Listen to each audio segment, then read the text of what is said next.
The chase is on!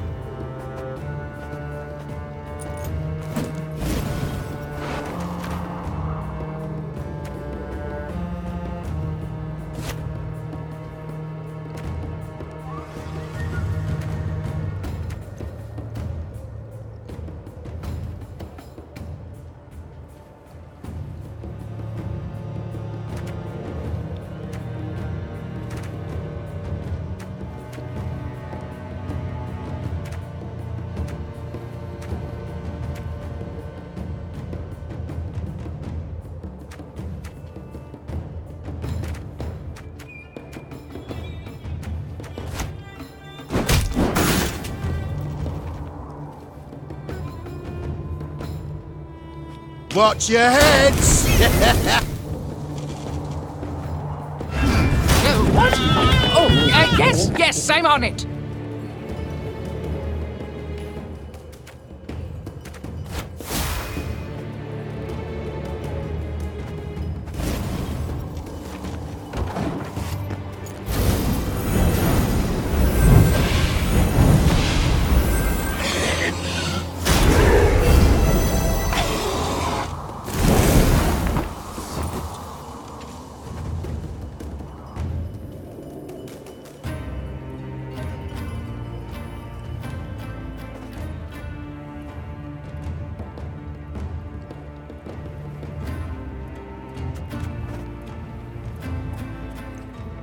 Catch!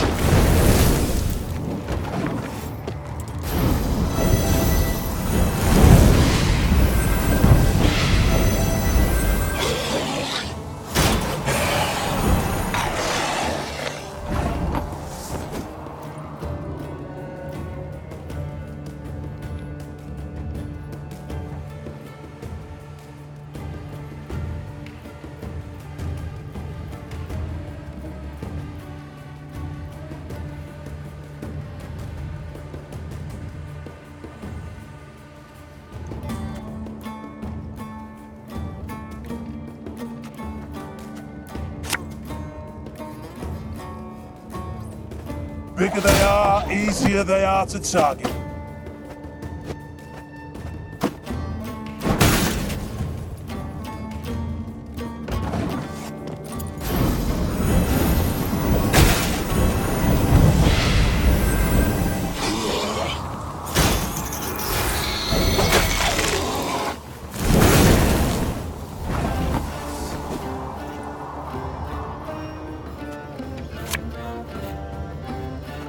Wanna know why I've got my scar?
Our ballista at your command.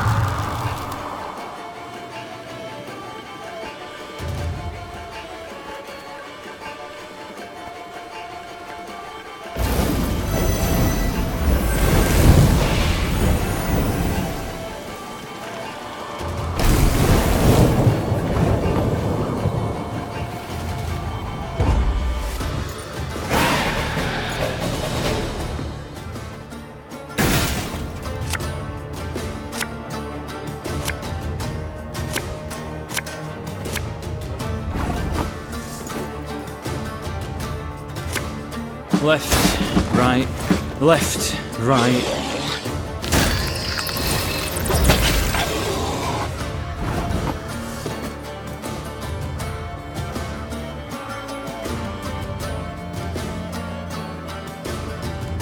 As today the day?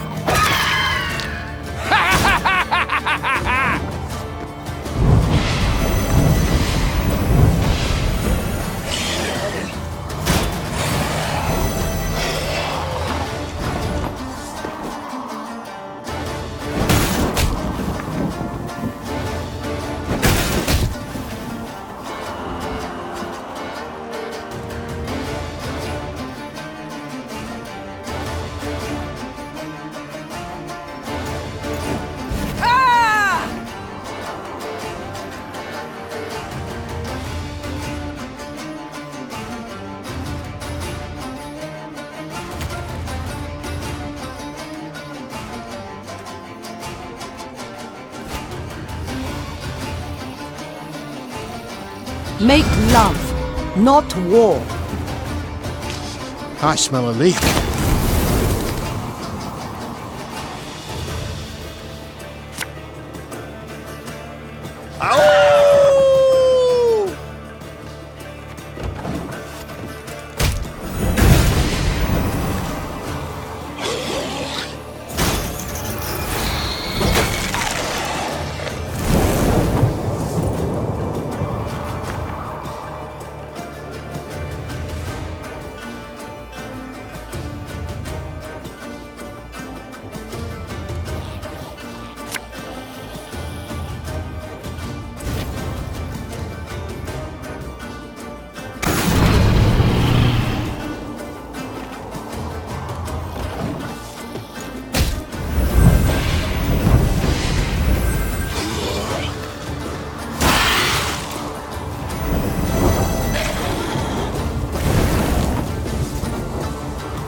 You mad?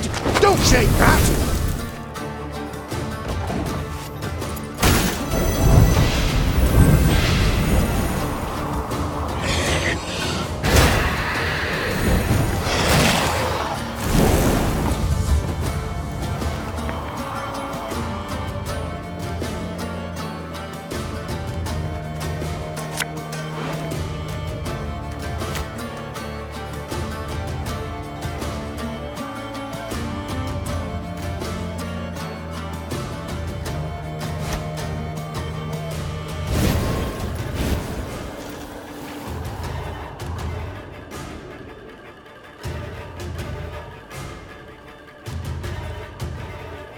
Thing about slings, they hide well.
without hesitation.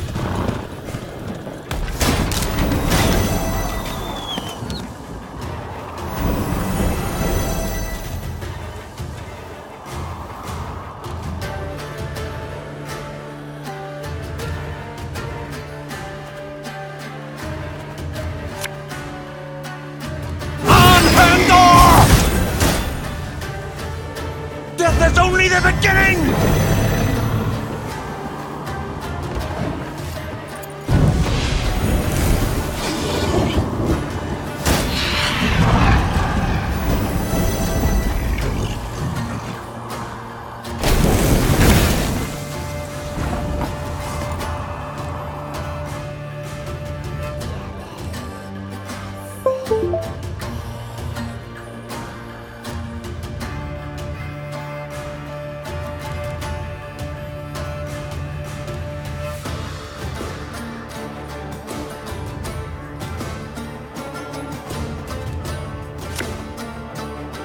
Fear not! We shall achieve our goal!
Coin never stinks, no matter how rank the pouch.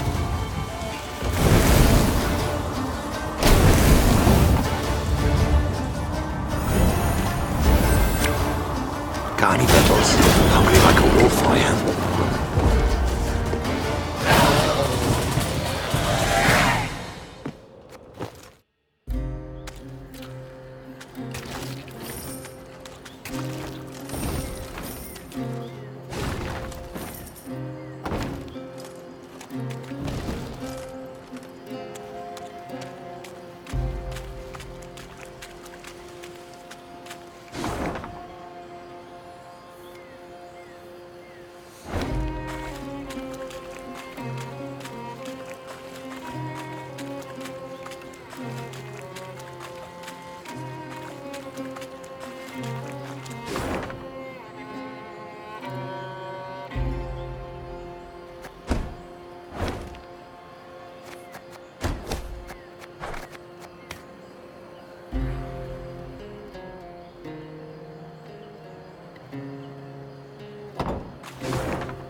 The Lyrian force had reached the very heart of Isgith.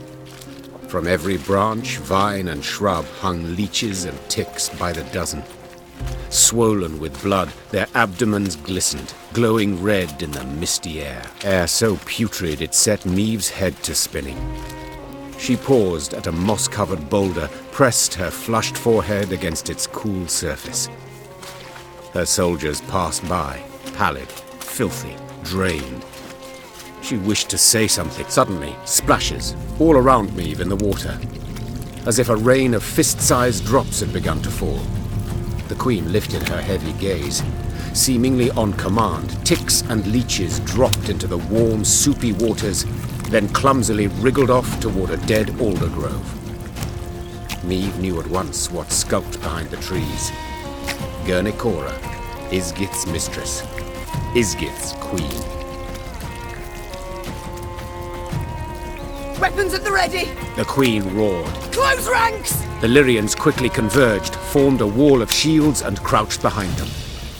Terrified, they stared as a multitude of eyes flashed open midst the branches while revolting, muck-covered beasts rose from the gurgling waters around. Neve silently uttered a prayer. Hail, Melitele, great mother, maiden and crone, ever have us in your care.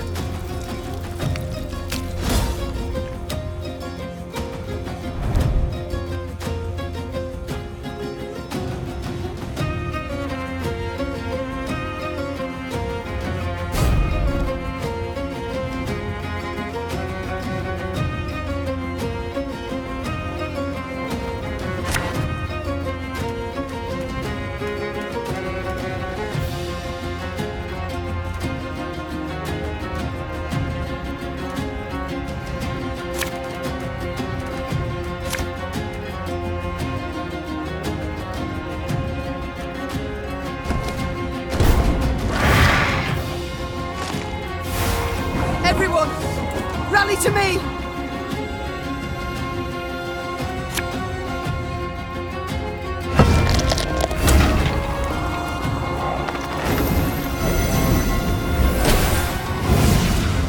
Majesty! These parasites, they feed on her blood!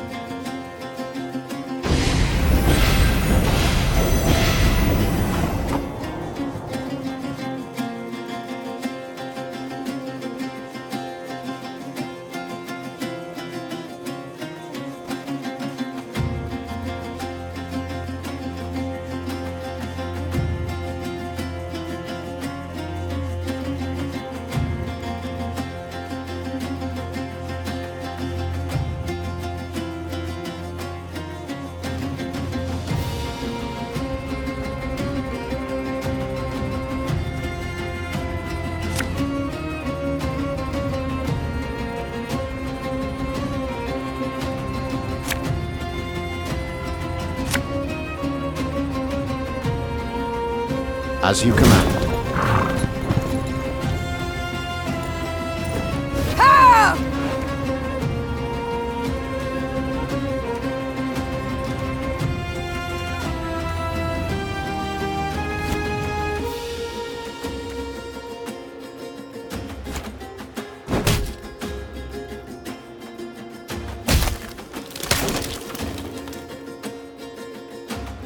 Catch!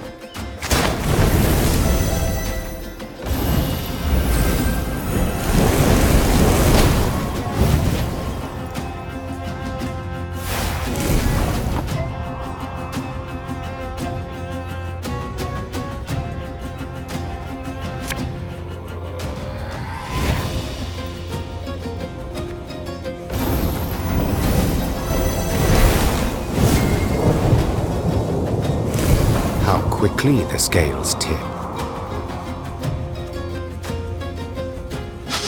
I smell a leak.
Majesty!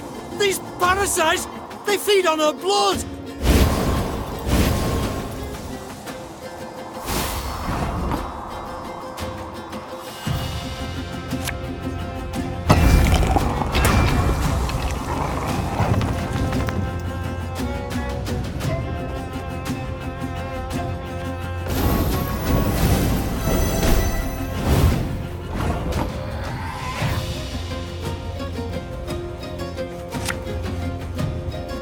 Watch your heads!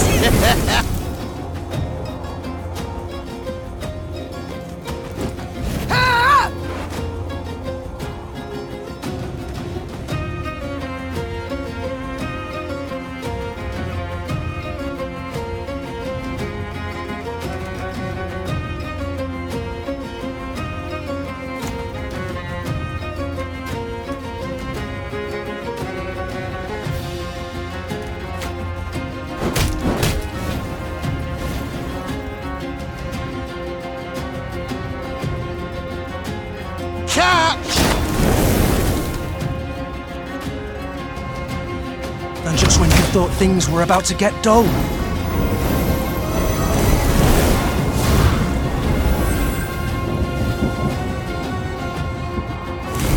How quickly the scales tip.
Everyone, rally to me!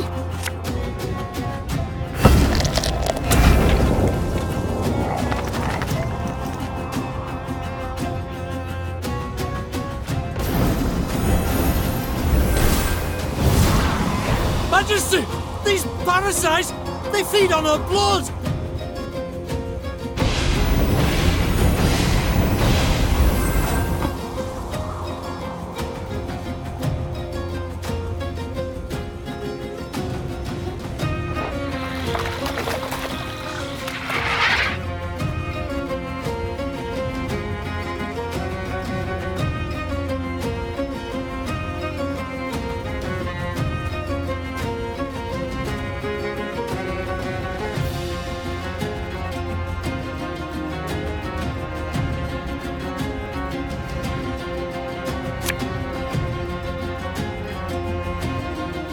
Wanna know why I got my scar?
As you command. And just when you thought things were about to get dull.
How quickly the scales tip.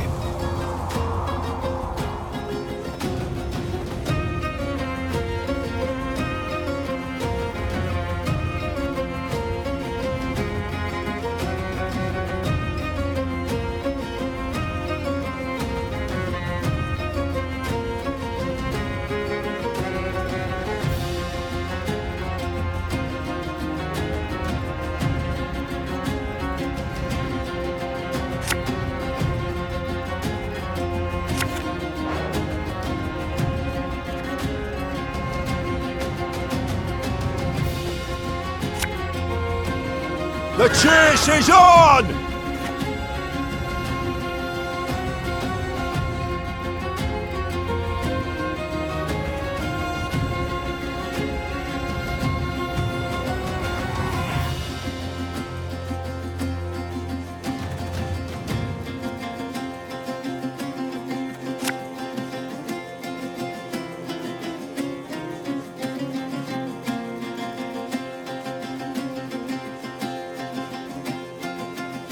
Ever have a storm knock out one of your teeth?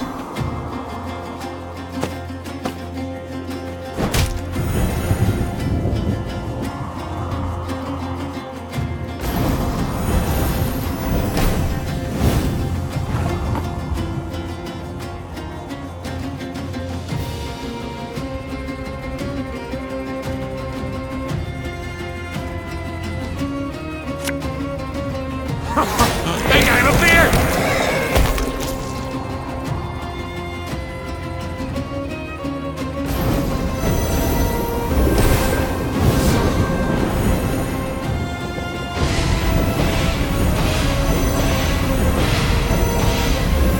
These ghastly beasts can be slain. They can be overcome.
that unwarranted arrogance kills, slowly and insidiously.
Anger and suffering. For what?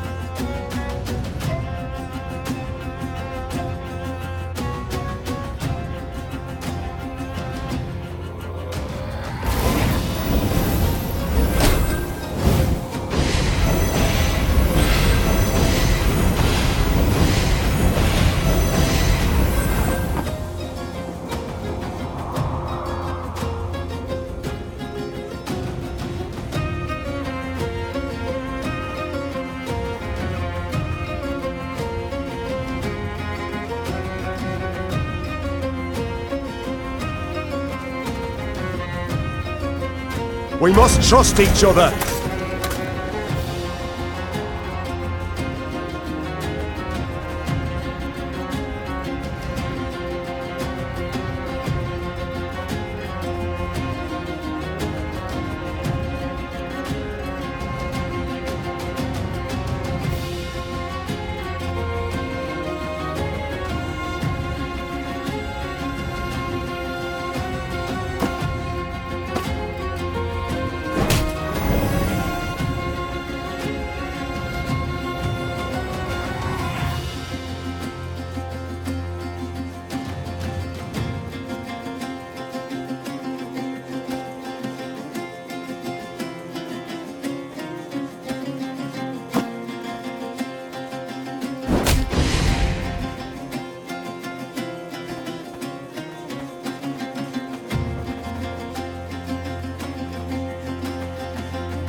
I believe it's dead.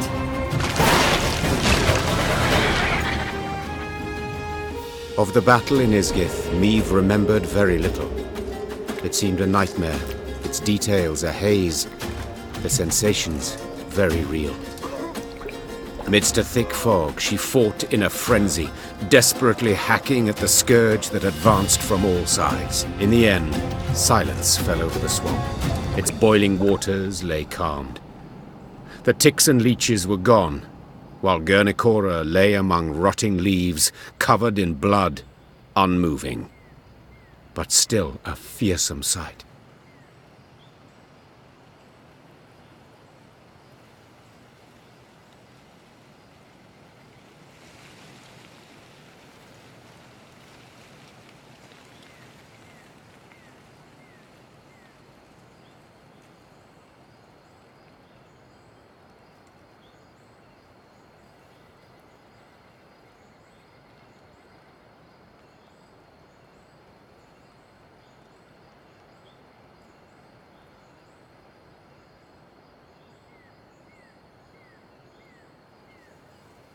Burn the corpse, Rasped the Queen. and we move on. The soldier's eyes darted about in a series of silent glances.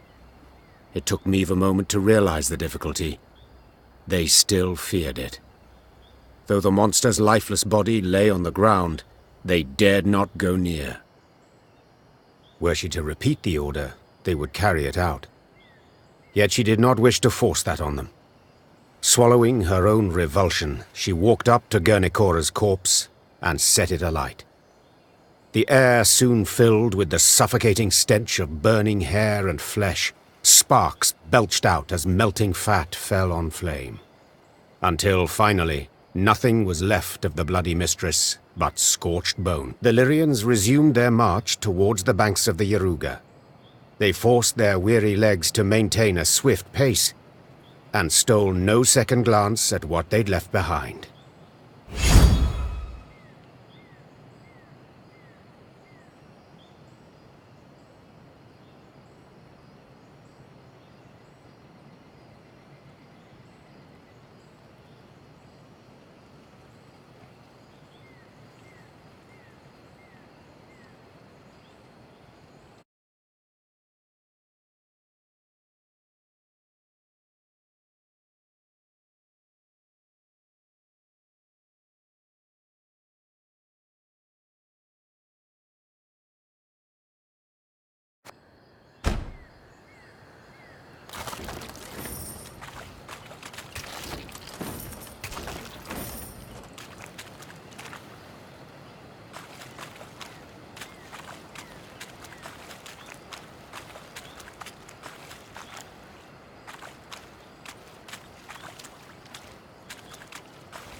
One day, the quartermaster approached with news to report.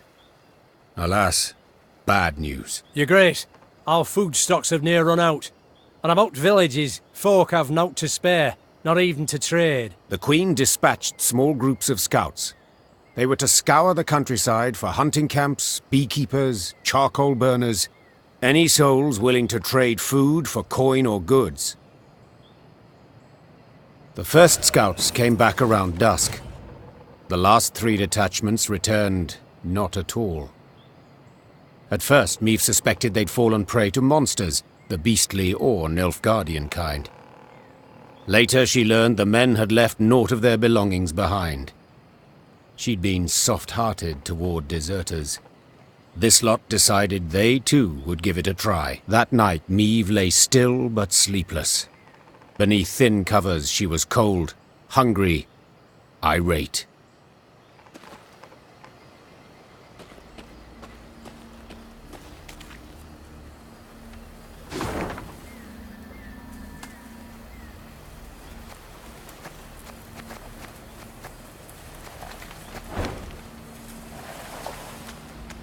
Towering alders grow thick in Isgith, their crowns weaving an expansive canopy that obscures the sky. Any sunbeams to slip through this twisted thicket scatter in the milky mist below. Thus the marsh abides in a state of perpetual twilight, wherein a sense of time and direction are easily lost.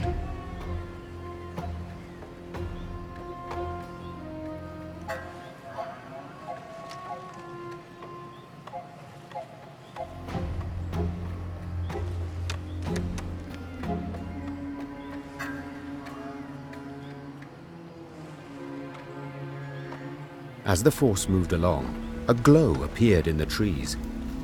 The Lyrians squinted, their mouths agape in wonder. An orb hung over the water, pulsating, humming. It circled the soldiers, darted off a distance, then hovered as if waiting. A will-o'-the-wisp, that is, whispered one of the footmen. Believe it's keen to show us something.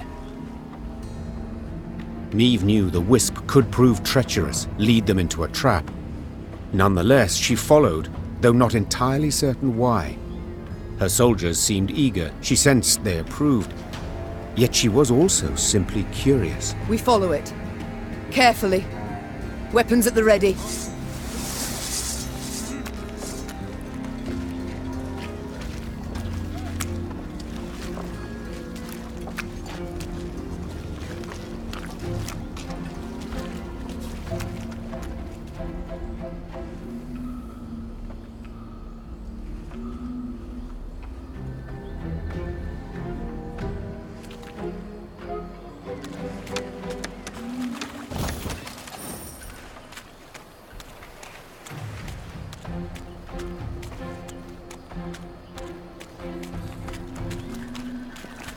As the wisp led the Lyrians down a narrow, winding path, Meave surveyed her surroundings warily. Beads of sweat emerged upon her brow, but her fears in the end proved unfounded. For at the path's end, the troops found what appeared to be a caravan's remains. Its wagons, rot-eaten, half-buried in the bog, had sat there for decades, perhaps longer. Despite this, gilded panels and scraps of silver-threaded fabric showed they'd once been rather ornate. Inside the wagons, the soldiers discovered many steel crates.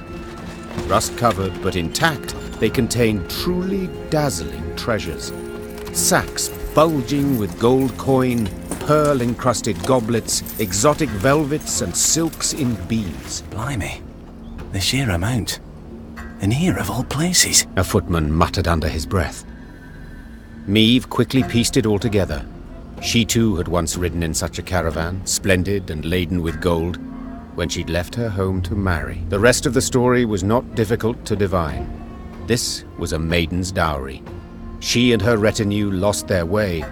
Isgith proved their grave, unbeknownst to any other. The wisp circled Meave's party, blinked several times, then faded into thin air. The troops resumed their march, and all seemed in order. Seemed, for soon several footmen were discovered to be gone. Greed had been their ruin. They'd grabbed too much. The loot had weighed them down, and the marsh had embraced them.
without hesitation.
As you command.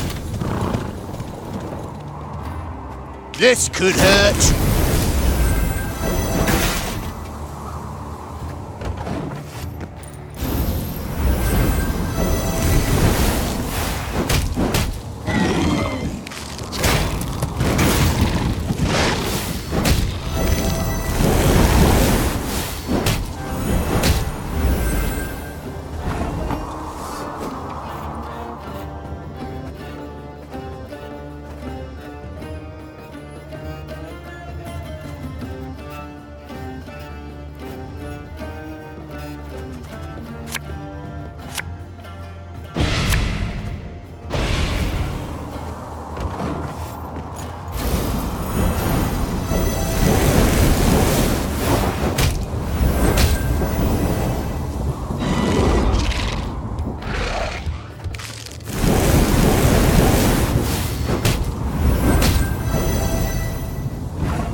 An army's a waste of time for one like me.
Have it the white of an eye from half a league away.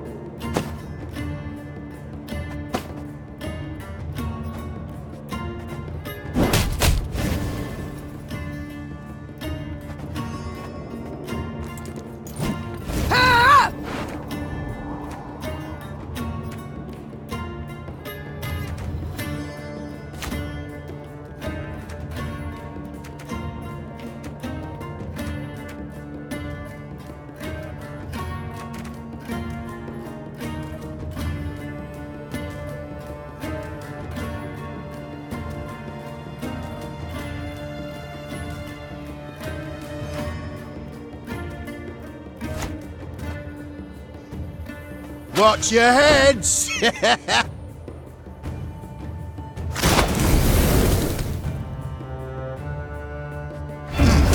What? Oh, yes, I'm on it.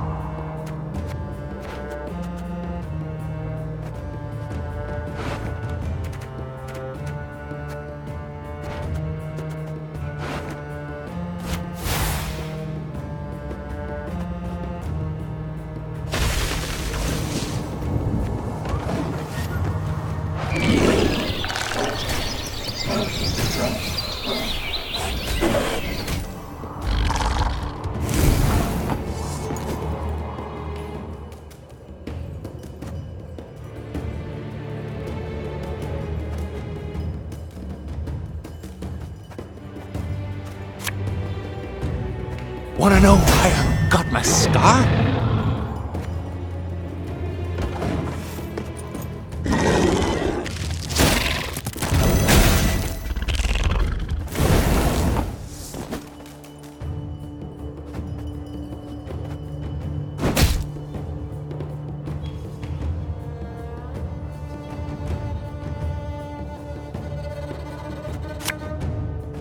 Don't lie this.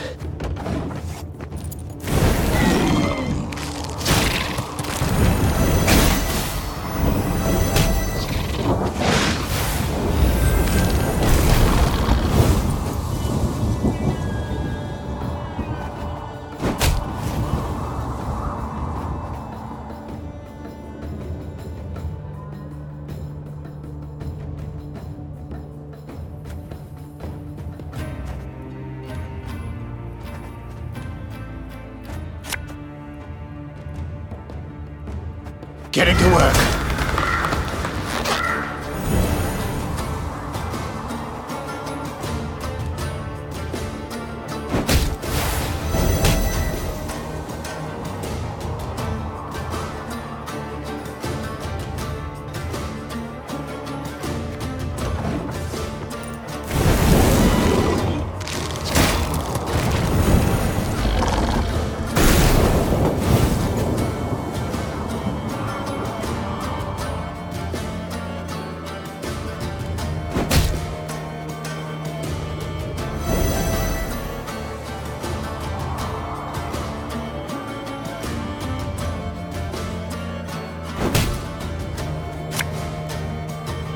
Company! Forward march!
Sorry, turnips back for an encore.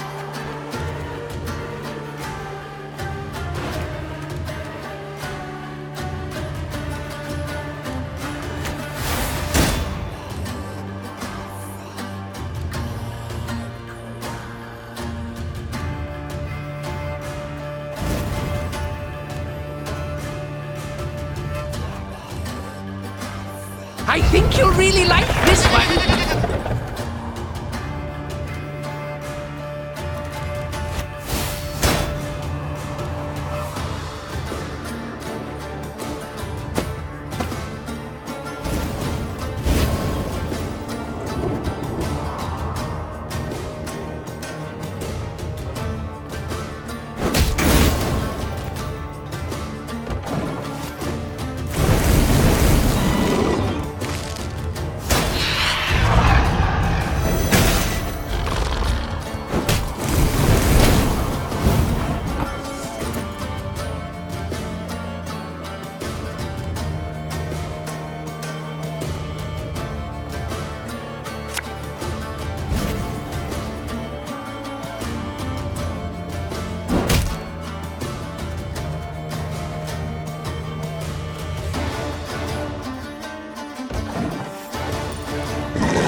Feel any burning? See a local healer or wise woman.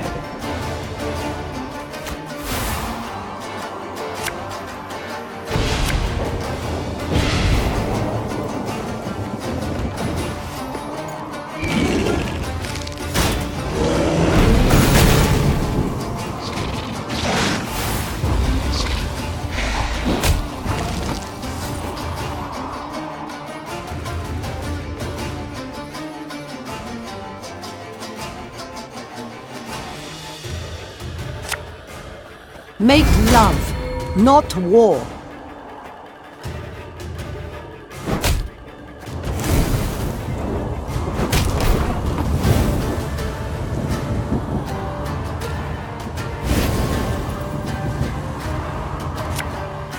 Quick and painful this'll be.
In evading Nilfgaard's banners, Meve led her force into Angren's wildest reaches.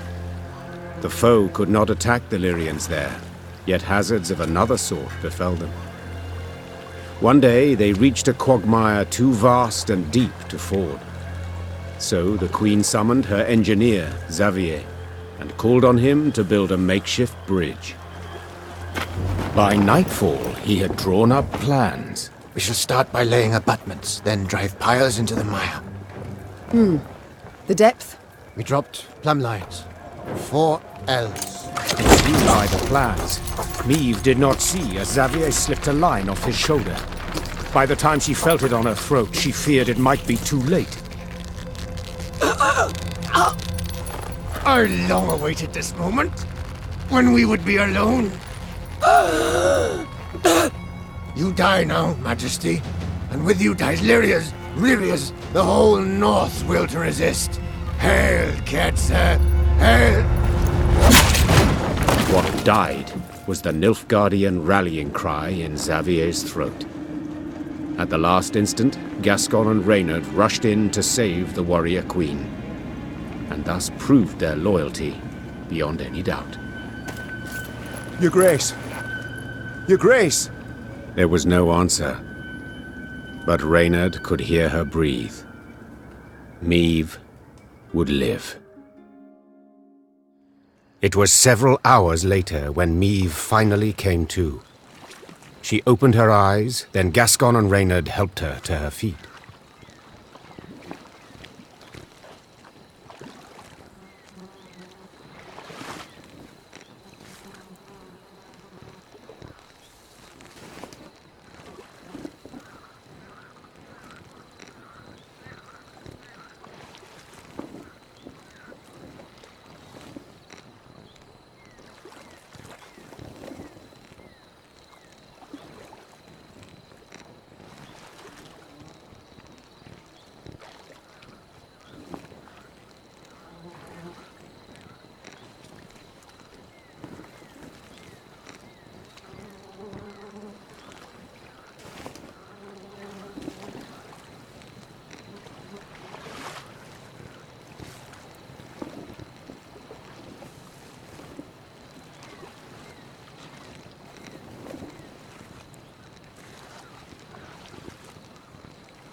Careful, Your Majesty.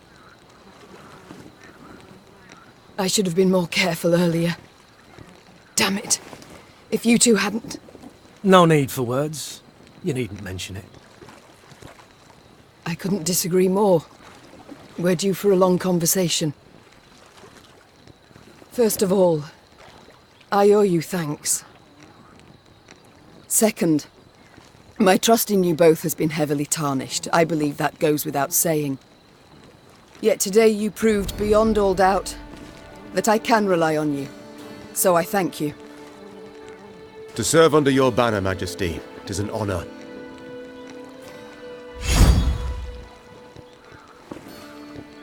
Likely I'd have put it differently, but Reynard seems to have the right idea. Very well. We've reassured ourselves of admiration for one another enough. We've matters to which we must attend. I trust as I lay there dead to the world, you did not sit about with your thumbs up your bums. Have you at least learned why Xavier betrayed us, sided with the Empire? In a manner of speaking, yes. Your Grace, the rogue who lunged at you, in truth, was one Gwalter ep Luinoch, a Nilfgaardian spy. This discovery you made how? We found in his toolbox a concealed compartment, letters inside. Though encrypted, we managed to decipher them. They were the Grey Rider for you to read. A swine. An Imperial spy in my ranks this whole time. He'd only just received the order.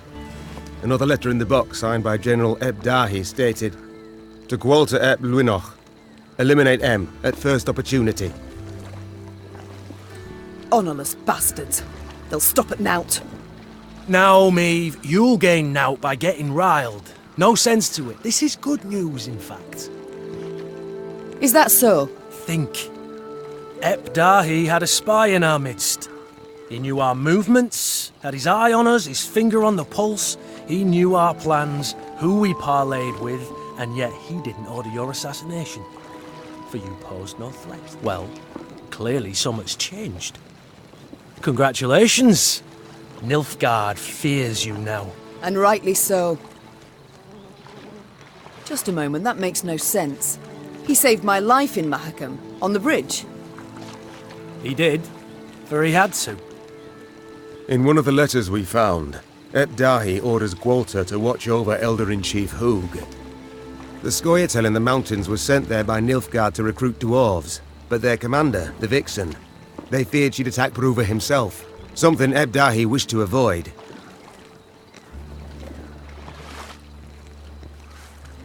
Naturally. For someone else could seize power, someone not so neutrally inclined. Someone more likely to aid me, gods forbid. But we found him in the rubble at Rosberg, midst the ashes. Precisely what placed him beyond suspicion. We suspect Gwalter enlisted with the Edanians some years past, infiltrated that army. He had a hand in Rosberg's defence. Then, when the time was right, he lent that same hand to its demise. Caused an explosion that tore a hole through its walls. It worked, but at a price. He suffered severe burns. If not for our medics... Stop. So it was not elves who brought about the fort's fall as he claimed? A filthy lie to stoke the fires of racial hatred, to stir conflict and chaos and rage that would make the realm of Edirn waver and fall. If we're to judge by Rayla's actions, he was rather successful. Bastard. Yet even so badly hurt, in such pain, not for a moment did he drop his mummer's act. I've heard much of Nilfgaardian spies, Your Grace. They're trained from childhood, face constant indoctrination. They do anything for the Emperor, anything and everything. As soon as Gwalter spotted a chance to join our ranks, to be at your side, he took it, exploited it ably. To be brief, I've traitors all about me. Your Grace, you resent... You, Willem, the Cad Caldwell, Gascon, Gabor, finally Xavier. Tell me how. You can't. Amongst all the realms in the north, you're Nilfgaard's sole rival. One remaining threat. All other rulers, either soundly defeated and enchained, or tails tween their legs, they've donned Nilfgaard. The Black Clads will do all to destroy you, if not upon the field, then in secret, with an assassin and a quick, sharp blade. What's left? Prayer. Melitele too is sure to turn and take Nilfgaardian gold sooner or later. Ugh. We've talked enough. We must form up. Move on.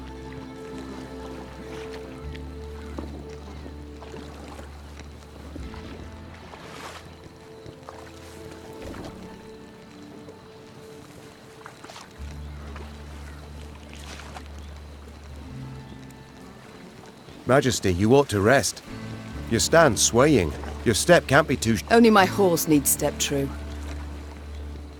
Maeve, you've just about had the life choked out of you. No. I'm not Gascon. Quite the opposite, actually. These damn swamps, they terrify me.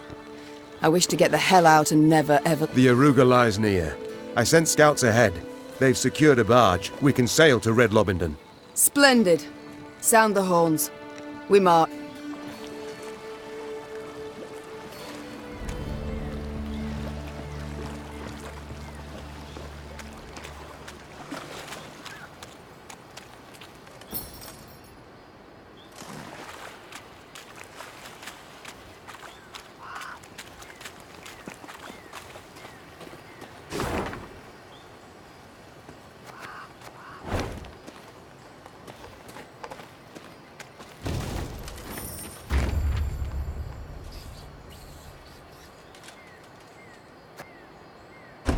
Sandflies and mosquitoes blanketed Maeve's face and neck.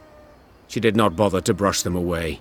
She'd been in Angren long enough to know more would come in their place. Your Majesty. Reynard called from behind. Our scouts have returned. We've a large force of Blackclads on our tail, infantry and horsemen, and they draw nearer. Blast! Maeve wiped away the sweaty hair stuck to her brow. What say you, Reynard? Shall we give them a fight? We're but a few miles from the river, where a barge awaits. It makes no sense to battle now. Though near her strength's end, Maeve stepped up her pace.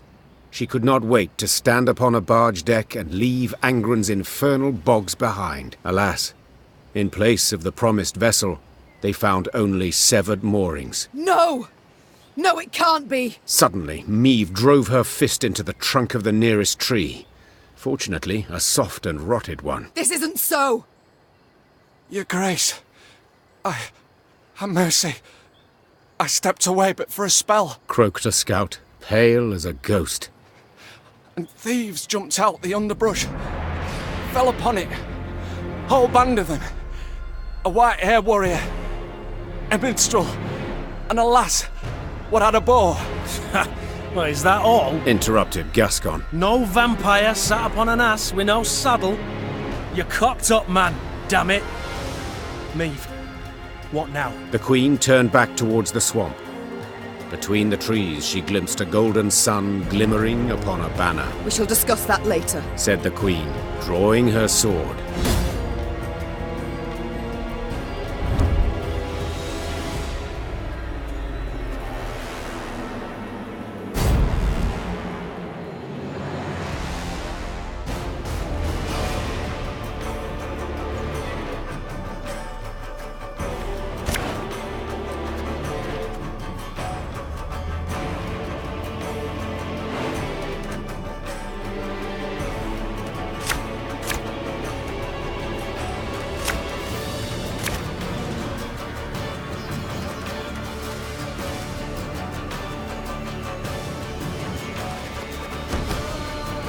Everyone, rally to me!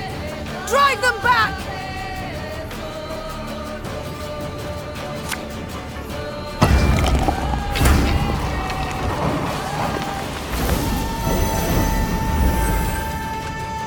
Order!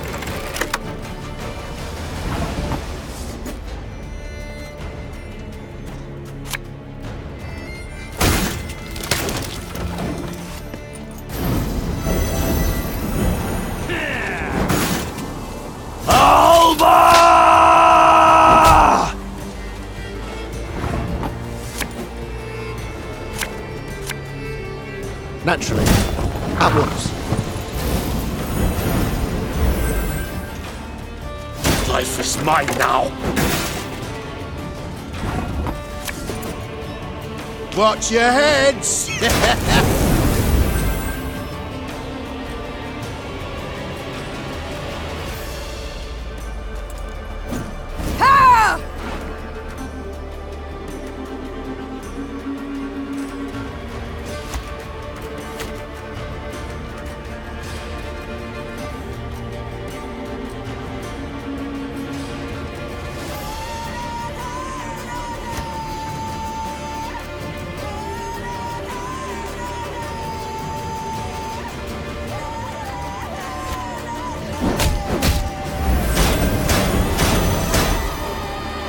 Yes? Catch!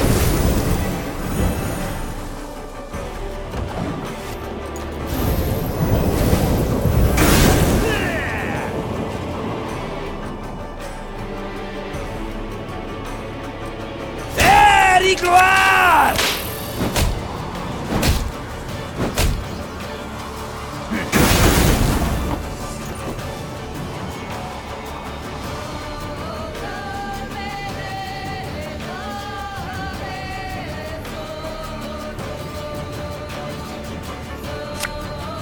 Army's a waste of time for one like me.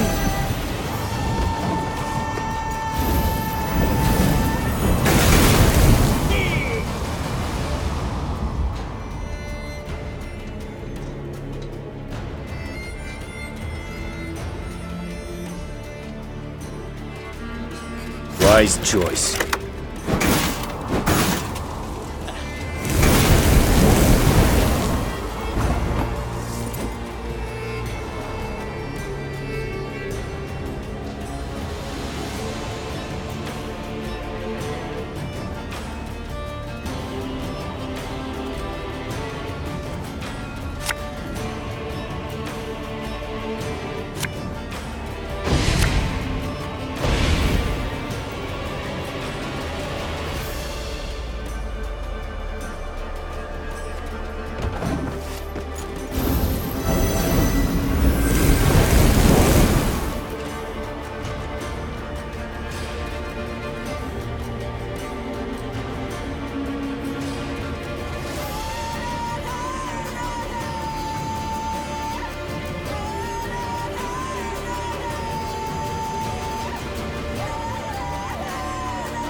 It's not too late to walk away.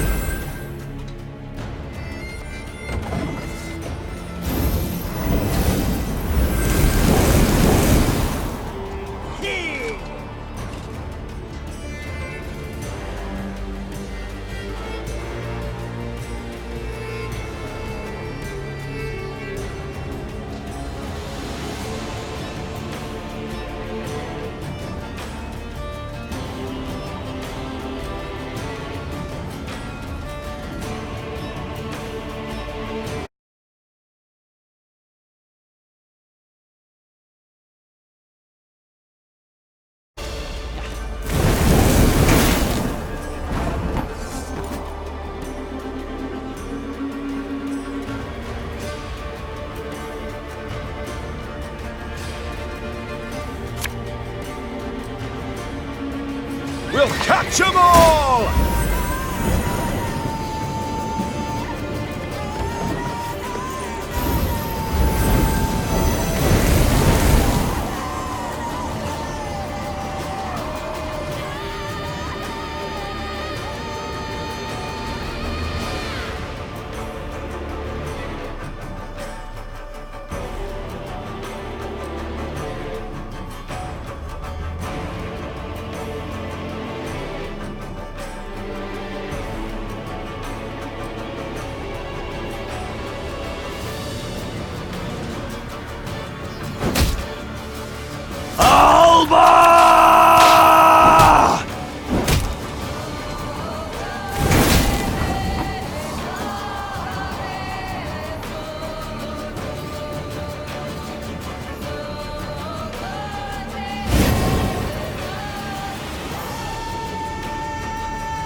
Left, right, left, right. Quick and painful this'll be.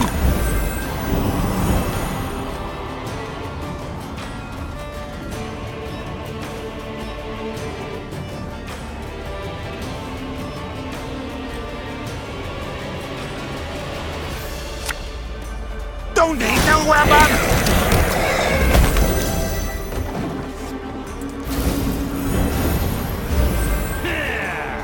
Hail, Kerzer!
I'd hoped we could solve this some other way.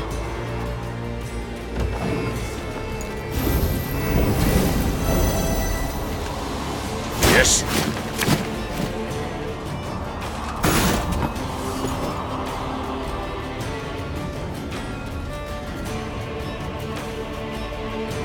The chase is on!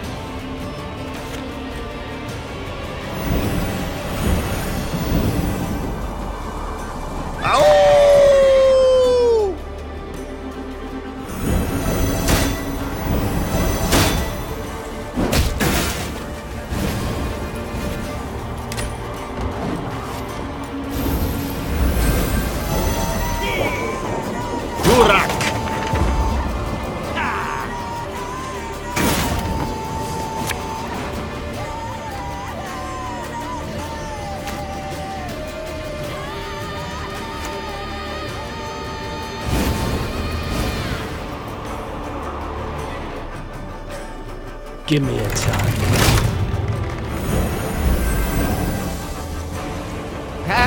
Not supposed to be any smoke.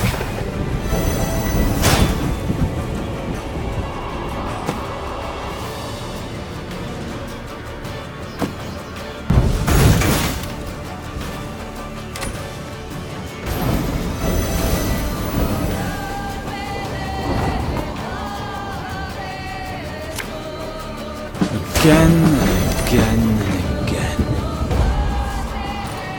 Your Grace, that was but their vanguard.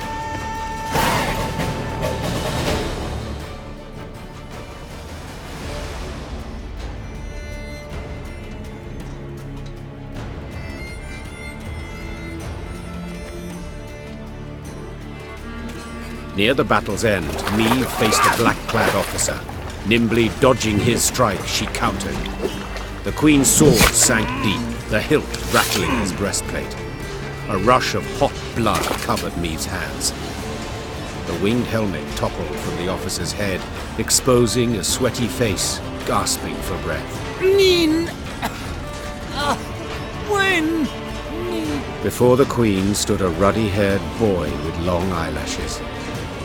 He was Willem's age, perhaps a bit older. His body slumped, then disappeared beneath the malodorous foam atop the murky waters. Meve cast away her sword as if it had burned her hand. Majesty, what is it? Are you hurt? Reynard said, rushing to her side. No, I'm not. It's fine. Give the order to march. With no barge, we must walk to Red Lobington along the riverbank. Your Majesty, We must tend to the wounded. Use the rest of the day, I wager.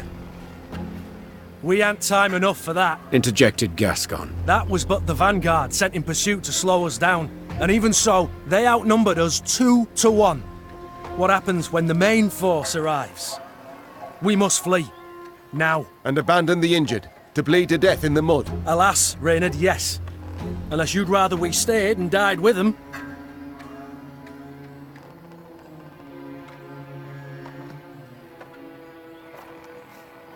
Gascon is right. Should Nilfgaard close the distance between us, we'll stand little chance. Phew.